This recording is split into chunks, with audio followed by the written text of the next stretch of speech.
আপোনালোকৰ যদি হাতখন কপে আৰু এই সমস্যাটো লৈ যদি আপোনালোকে বৰ চিন্তা কৰি আছে, আপোনালোকে যদি ভাবি আছে যে জটিল কিবা বেমাৰ হৈ গ'ল নেকি বা পাৰ্কিনছনৰ দৰে কিবা বেমাৰ হৈ গ'ল নেকি, তেনেহ'লে এই ভিডিঅ'টো চোৱাৰ পিছত আপোনালোকৰ যিটো চিন্তা আছে হয়তো সেই চিন্তাটো নাইকিয়া হৈ যাব পাৰে। চাওক, পাৰ্কিনছনৰ যিটো ট্ৰেমৰ থাকে সেইটো সাধাৰণতে কেতিয়া হয়? ৰেষ্টত থাকিলে হয়। আৰু ইয়াৰ যিটো তীব্ৰতা থাকে সেইটো খুব শ্ল' থাকে, এইটো লাহে লাহে কপে। আৰু সাধাৰণতে কি হয়, ৰোগীৰ এখন হাতত আৰম্ভ হয় প্ৰথমতে, কেইমাহমান যোৱাৰ পিছত বা আৰু কেইদিনমান যোৱাৰ পিছতহে সেইটো কি হয়, বেলেগ এখন হাতলৈ আহে বা দুখন হাতলৈ আহে। ইয়াৰ লগতে পাৰ্কিনছন ৰোগীৰ ক্ষেত্ৰত হাত ভৰিবোৰ কি হয়, ষ্টিফ হৈ থাকে, ৰিজিড হৈ থাকে, মানে হাত ভৰিবোৰ ভালকৈ মুভমেণ্ট কৰিব নোৱাৰে, খুব টান অনুভৱ কৰে।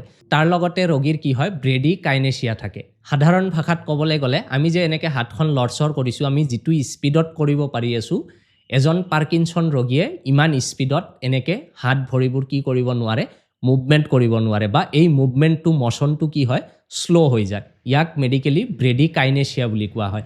আৰু পাৰ্কিনছন হ'লে সাধাৰণতে কি হয়, কেইবছৰমান যোৱাৰ পিছত সেই ৰোগীৰ কি হয়, যিটো খোজ কাঢ়িলে যিটো বেলেঞ্চ থাকে সেই বেলেঞ্চটো নাইকিয়া হৈ যায়। যদি এনেকুৱা ধৰণৰ লক্ষণ আপোনালোকৰ তাত নাই, তেনেহ'লে হয়তো আপোনালোকৰ বিশেষ কিবা চিন্তা কৰিবলগীয়া নাই।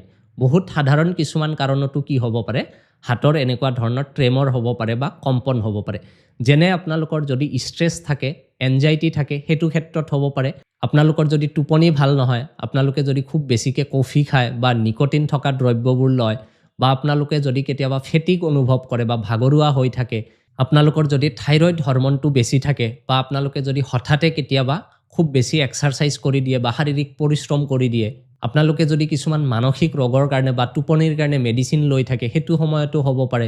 আপোনালোকৰ শৰীৰত যিটো ব্লাড ছুগাৰ লেভেল থাকিব লাগে সেইটো যদি কমি যায়, অৰ্থাৎ আপোনালোকৰ যদি হাইপোগ্লাইচেমিয়া হয়, শৰীৰত যদি ছুগাৰৰ পৰিমাণটো কমি যায়, সেইটো সময়তো কিন্তু আপোনালোকৰ এনেকুৱা ধৰণৰ হাতখন কঁপিব পাৰে।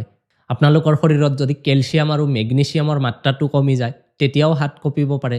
আৰু ফাইনেলি আপোনালোকে যদি লং টাইমৰ পৰা কি কৰি আছে, এলকহল লৈ আছে বা মদ্যপান কৰি আছে, তেনেকুৱা ক্ষেত্ৰতো আপোনালোকৰ হাতখন কঁপিব পাৰে। বা আপোনালোকে যদি এলকহলটো এৰিব বিচাৰিছে, যাক আমি উইথড্ৰল চিম্পটম বুলি কওঁ, তেনেকুৱা সময়তো হয়তো আপোনালোকৰ হাতখন এনেকৈ কঁপিব পাৰে। ইয়াৰ উপৰিও আৰু কিছুমান বেমাৰৰ ক্ষেত্ৰতো কি হ'ব পাৰে, ট্ৰিমৰ দেখা দিব পাৰে।